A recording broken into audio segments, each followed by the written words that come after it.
over 9,000 tons of precision-built American steel. One moment it's anchored in a shipyard, the next it's moving toward open water, ready to protect sea lanes around the world.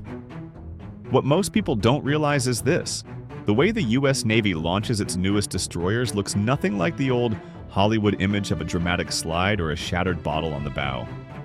This launch demands calm hands, tight margins, and perfect timing. One mistake can damage ship worth billions before it ever sails. In 2025, the USS Jeremiah Denton entered the water this way. What happens in those tense minutes decides everything. USS Jeremiah Denton launch in 2025. In a quiet but momentous industrial milestone on March 25, 2025, Huntington Ingalls Industries' Ingalls Shipbuilding Division in Pascagoula, Mississippi, successfully launched the future USS Jeremiah Denton, DDG-129, marking a significant advance in U.S. naval shipbuilding and the modernization of the Navy's surface warship fleet. The event was the formal transition of the destroyer from the shipyard into the water, and was the culmination of years of careful construction and coordination at one of America's premier naval shipyards. The destroyer, the third Flight III Arleigh Burke-class vessel, constructed at Ingalls, was transferred from land onto a dry dock using heavy-duty translation railcars designed to support its massive hull during the move. Once the basin was flooded, the 9,000-ton vessel gently floated for the first time and was maneuvered by tugboats to a pier where it will undergo final outfitting, systems activation, and rigorous testing before entering active service with the Navy. Named in honor of Rear Admiral and U.S. Senator Jeremiah Denton Jr., a decorated Vietnam War veteran and former prisoner of war who received the Navy Cross for his heroism, the DDG-129 embodies both historical reverence and cutting-edge military capability. As a Flight III variant of the storied Arleigh Burke class, the Jeremiah Denton represents the latest evolution in destroyer design. Central to its advanced combat suite and the AN/SPY-6 V.1 air and missile defense radar, a highly scalable solid-state system that dramatically increases detection range, tracking precision, and overall situational awareness against evolving aerial and missile threats. Complementing this radar is the Aegis Baseline 10 combat system, which integrates the ship's sensors and weapons into a unified network capable of engaging multiple simultaneous targets across varied domains. The Flight III has gone through many enhancements, including upgrades to electrical power and cooling systems to support high performance. With its blend of offensive and defensive systems, the Jeremiah Denton has now been launched onto the sea by the U.S. Navy. But for this to start, the first step is construction and preparation. Construction and preparation. The construction and preparation phase of a U.S. Navy destroyer involves meticulous planning, advanced engineering, and years of skilled labor before the ship ever sees water. Long before the dramatic moment that the USS Jeremiah Denton touched the sea in March 2025, its journey began deep within the confines of a modern shipyard. There, large steel plates, complex systems, and cutting-edge technology are systematically assembled into one of the Navy's most powerful surface combatants. The USS Jeremiah Denton, the third Flight III Arleigh Burke-class guided missile destroyer, was built at HII's Ingalls Shipbuilding. The basis of destroyer construction is the modular build technique widely used in U.S. shipyards. Instead of building a ship from keel up in a linear fashion, shipbuilders construct large pre-outfitted modules in different areas of the yard.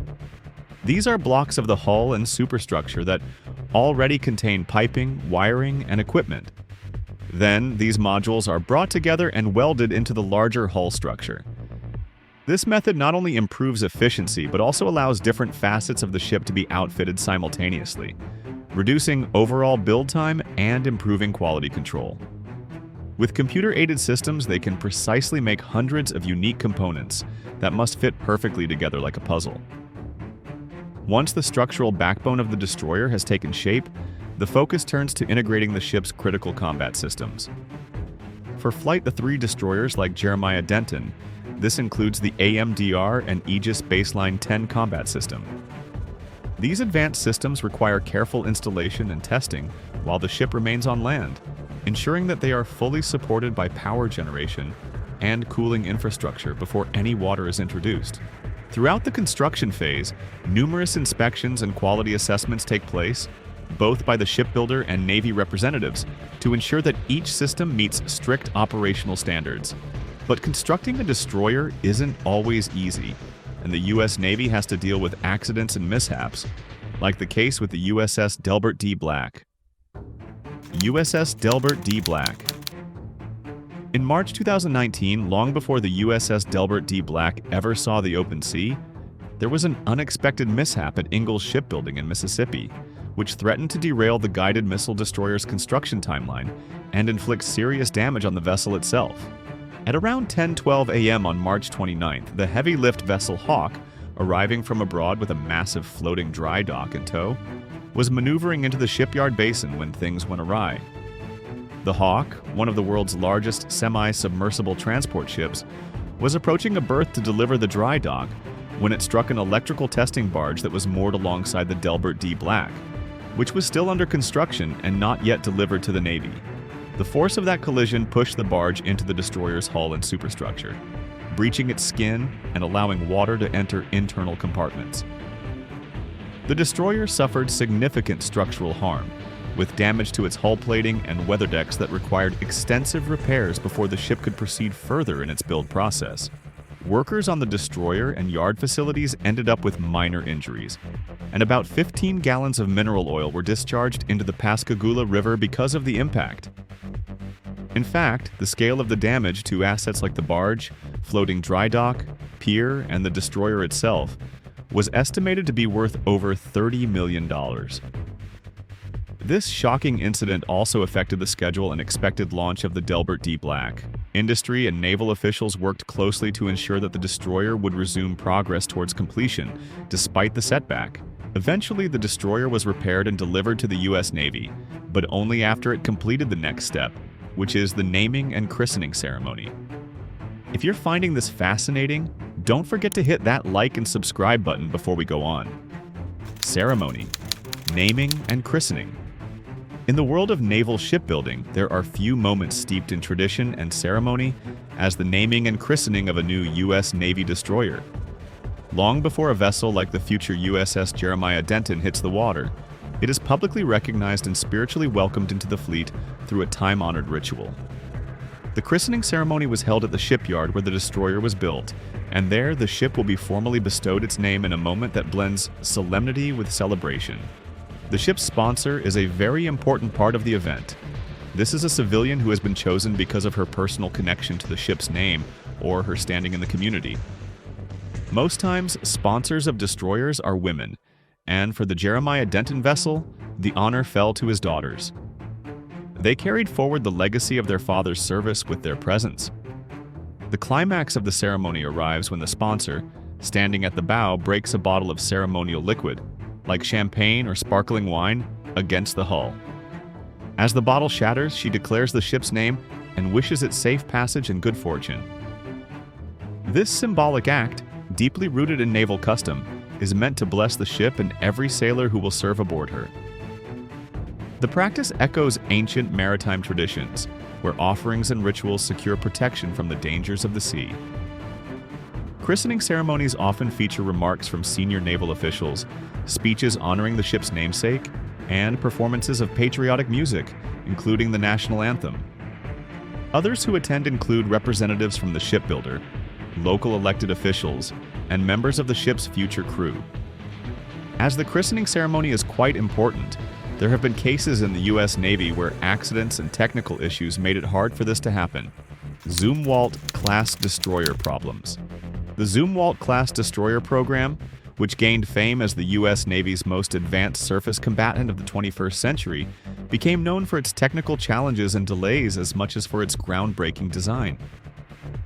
The lead ship in the class, USS Zumwalt DDG-1000, was conceived with a suite of revolutionary technologies meant to redefine naval warfare, including an integrated power system built to generate vast amounts of electrical power and an unconventional tumble-home hull for reduced radar signature and improved stealth. The design also featured an all-electric propulsion system and advanced sensors for littoral operations and precision land attack missions. This was a major leap from traditional destroyer concepts. Yet, the very innovations that made Zumwalt technologically impressive also led to a host of problems that later delayed the program. From the earliest stages, the Navy and its industrial partners struggled with integrating multiple unproven systems.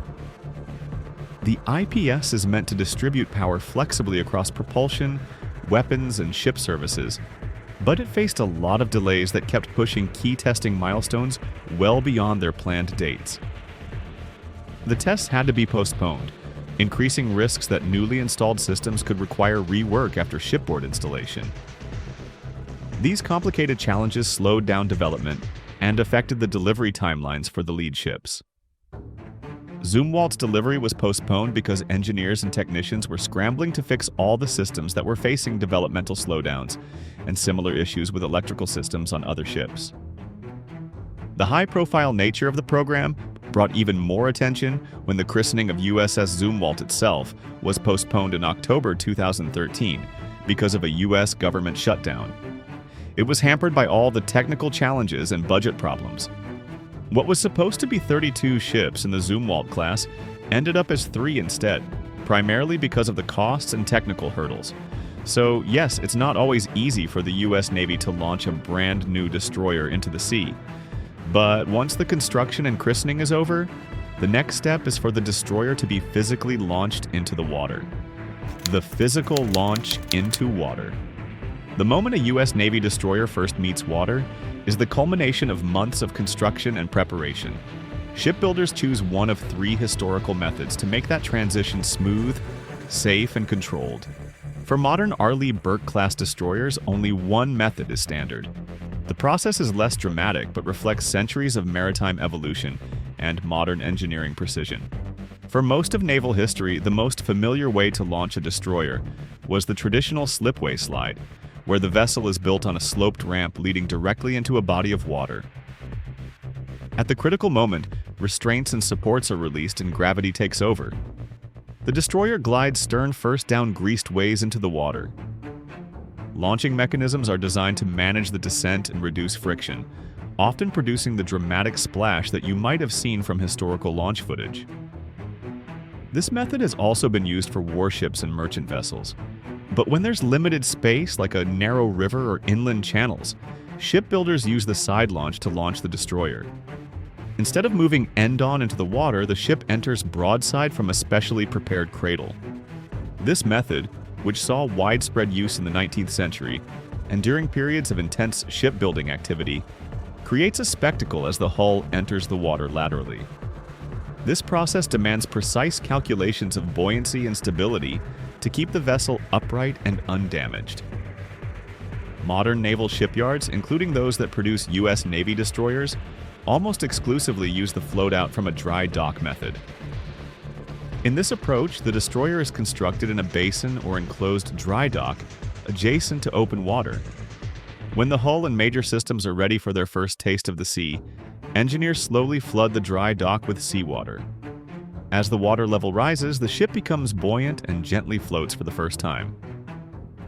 The dry dock gates are opened, and powerful tugboats guide the newly waterborne vessel to a fitting-out pier, where additional equipment, weapon systems, and electronic suites will be installed and tested before sea trials begin.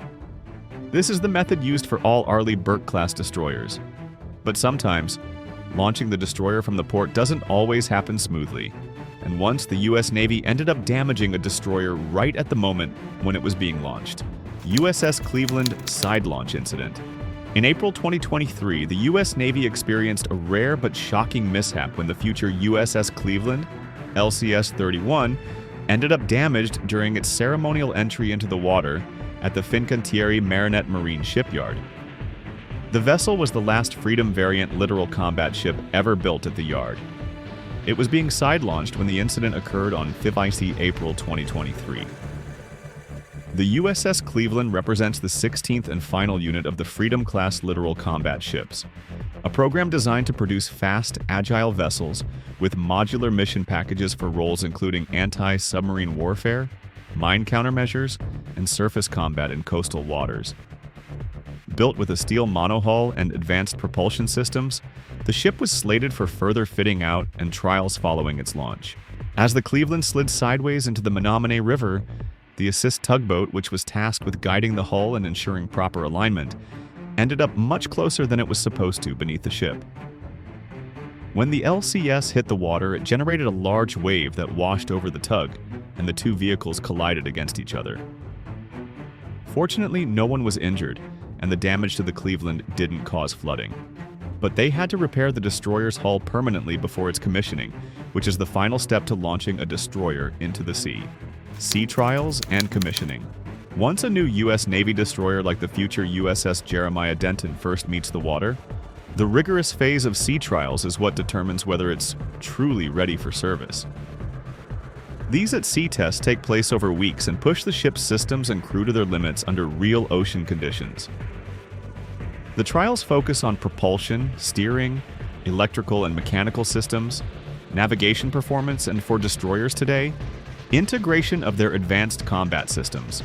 For example, sister ship USS Ted Stevens, DDG-128, completed extensive builder's sea trials in the Gulf of America, during which its hull, mechanical, and electrical systems were tested alongside its radar and combat capabilities. These trials confirmed that the ship met and exceeded the Navy requirements and prepared it for the next round of acceptance trials before delivery. After the successful sea trials, they go through acceptance trials, where Navy inspectors formally assess overall performance against contractual and operational standards. Only after this is the ship ready for commissioning. Commissioning itself is a ceremonial and administrative event that marks the destroyer's entry into active service and its official designation as a United States ship. From the first steel plates laid in the shipyard to the moment it's commissioned and sent to sea, the USS Jeremiah Denton shows just how much planning, precision, and patience go into launching a modern U.S. Navy destroyer. Every step is controlled, deliberate, and unforgiving of mistakes. Which part of the launch process surprised you the most? Let us know in the comments. For more insights into life in the Navy, subscribe and hit the bell. We'll see you in the next video.